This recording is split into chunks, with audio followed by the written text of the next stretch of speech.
تمام 10 مساء بتوقيت أسمر المحلي. مشاهدينا في كل مكان، نشرة الأخبار نقدمها لكم من الفضائية الإرترية، معكم فيها قاسم أحمد، والبدء كالعادة بأهم وأبرز العناوين.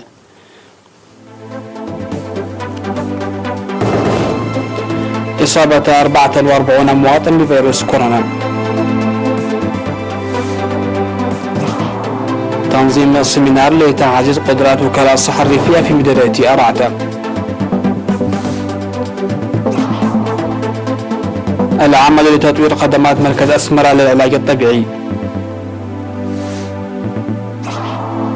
قمة افتراضية بين بايدن وقادة اليابان والهند واستراليا في رسالة للصين. روسيا والصين تعلنان عزمهما إنشاء محطة قمرية. وتراجع إجمالي الناتج الداخلي في منطقة اليورو. أهلا بكم إلى تفاصيل النشرة. نبدأها بهذا الإعلان من وزارة الصحة. أكدت الفحوصات المخبرية التي أجريت خلال الأيام الثلاث الماضية من مارس إصابة 44 مواطن بفيروس كورونا في مراكز العزل بأقاليم شمال البحر الأحمر والأوسط والقشبركة والجنوبي. وأصيب 36 من المرضى في الإقليم الجنوبي، منهم 10 في صنعفة و8 في مندفرة و6 في مايمنة و6 أيضا في عدخالة و3 في دبارة وكذلك 3 في عدقيح. وكان 4 من المصابين الآخرين في أسمر الإقليم الأوسط و3 في مركز العزل بمنطقة أديبرا إقليم القشبركة، وإصابة واحدة في مركز العزل بمدينة مصوع إقليم شمال البحر الأحمر. في غضون ذلك شفي 102 مصاب كورونا كانوا يتلقون الرعاية الصحية في المستشفيات، 9 منهم في الإقليم الجنوبي و12 في الإقليم الأوسط.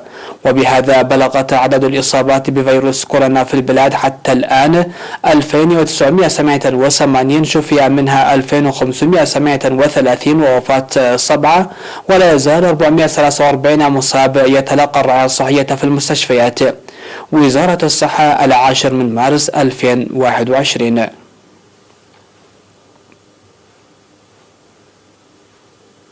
نظم في بلدة طيعو مديرية أرعتة إقليم جنوب البحر الأحمر سيمينار صحي يساهم في رفع مستوى قدرات وكلاء الصحة الريفية.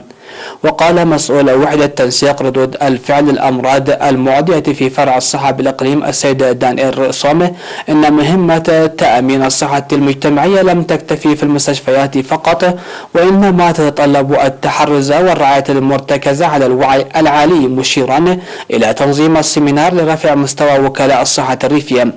وذكر 18 من الأمراض الفتاكة التي تتسم بتغير سلوكها ولم تمنح اهتمام أكبر على مستوى العالم، منها أمراض تنتشر في بلادنا مثل البلهارسيا وداء الفيل وآلام المعدة والتراكوما والجذام والحمى الصفراء وداء الكلاب، ويجب الحد من أضرارها قبل استفحالها.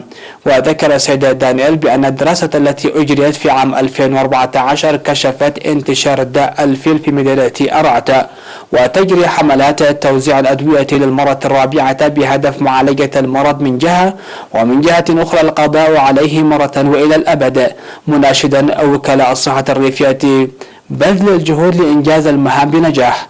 من جهته قال مدير مديرية أرعتة السيد هبتاب كبرابه إن المعلومات المرسلة من وكلاء الصحة الريفية للمؤسسات الصحية بمتابعة الأمراض المعدية وغير المعدية تساهم بفعالية في مكافحة الأمراض والسيطرة عليها، وبما أن السيمينارات الجارية تساعد لرفع مستواهم ومعارفهم يجب عليهم إثرائها بالعمل على أرض الواقع.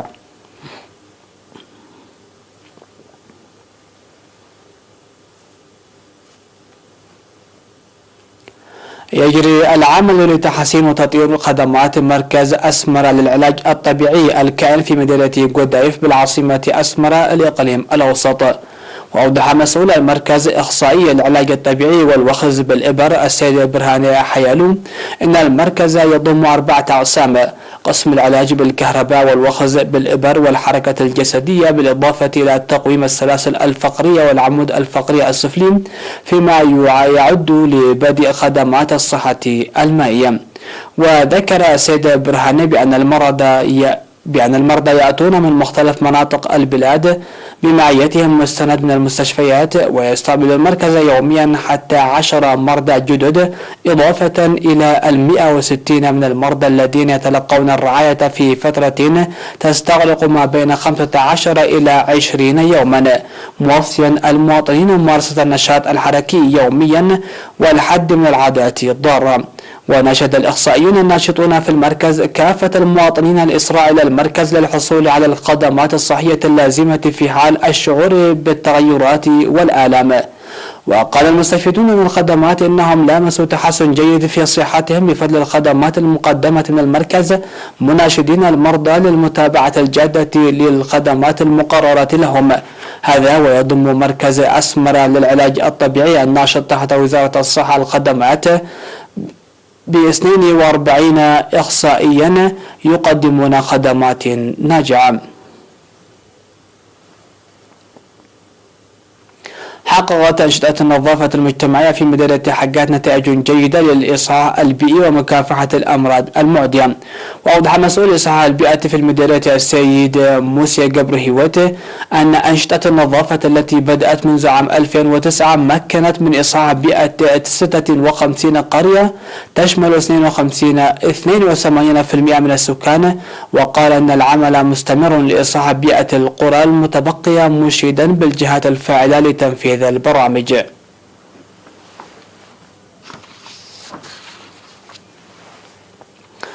مشاهدينا، كانت هذه الأنباء المحلية. فاصل قصير ومن ثم نعود لمتابعة الأنباء على الصعيد العالمي، فتفضلوا بالبقاء معنا.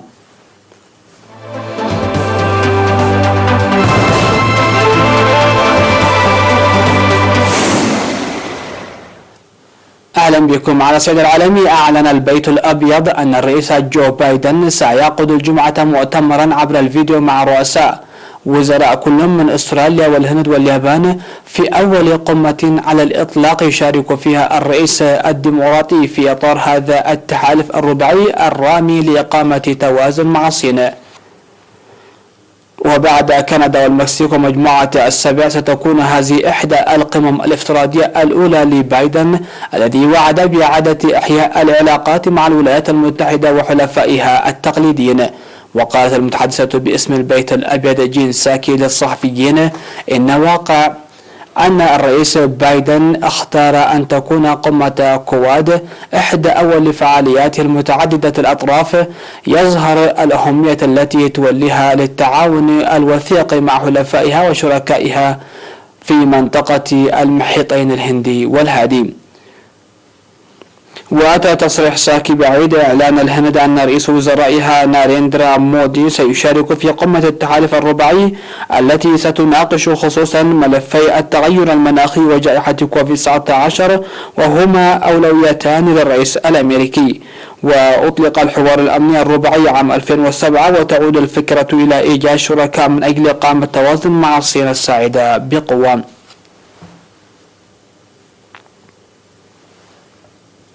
وقعت روسيا والصين مذكرة تفاهم لإنشاء محطة قمرية مشتركة في ظل سعي موسكو لتحديث منشآتها في القطاع الفضائي ومجاراة الولايات المتحدة في السباق لغزو الفضاء.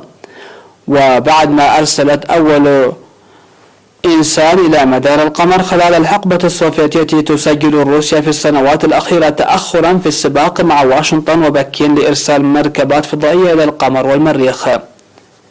وأعلنت وكالة الفضاء الروسية روسكوسموس في بيان أن المذكرة وقعها رئيسها ديمتري روغوزين ورئيس هيئة الفضاء الوطنية الصينية جانغ كيجيان. وستكون المحطة القمرية على شكل مجمع لمنشآت البحوث التجريبية على سطح القمر أو في مداره، كما ستتاح للاستخدام من بلدان وشركاء دوليين آخرين مهتمين بالمشروع، وفق البيان الذي لم يقدم أي تفاصيل بشأن تاريخ إنجاز المشروع.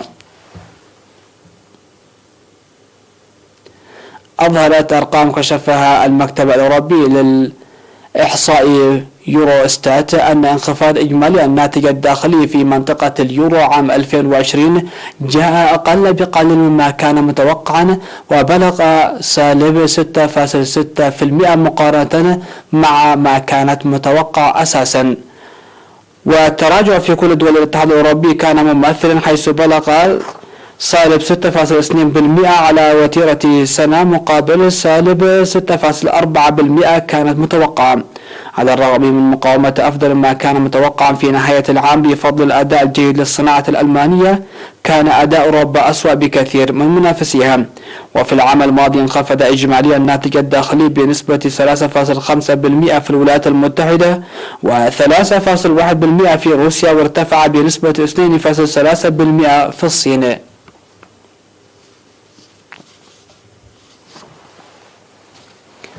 أعلن ديفيد إيجي حاكم هاواي حالة الطوارئ في الولايات المتحدة الأمريكية بعد أن تسببت أمطار غزيرة في فيضانات وانهيارات أرضية، وأثارت مخاوف من انهيار السدود، وأجرت عمليات إجلاء في مقاطعتين على الأقل، وظلت التحذيرات من الفيضانات سارية لليوم الثاني. وجاءت هذه الخطوة بعد فيضان مياه سد في جزيرة ماوي، مما أدى لعمليات إجلاء ودمر منازل، وأدت حالة السد إلى قرار بإزالته خلال العام الحالي وفقا لما ذكرته إدارة الأراضي. وقال إيجي أن من المتوقع أن تستمر الأحوال الجوية السيئة حتى يوم الجمعة، ولم ترد تقارير عن سقوط ضحايا.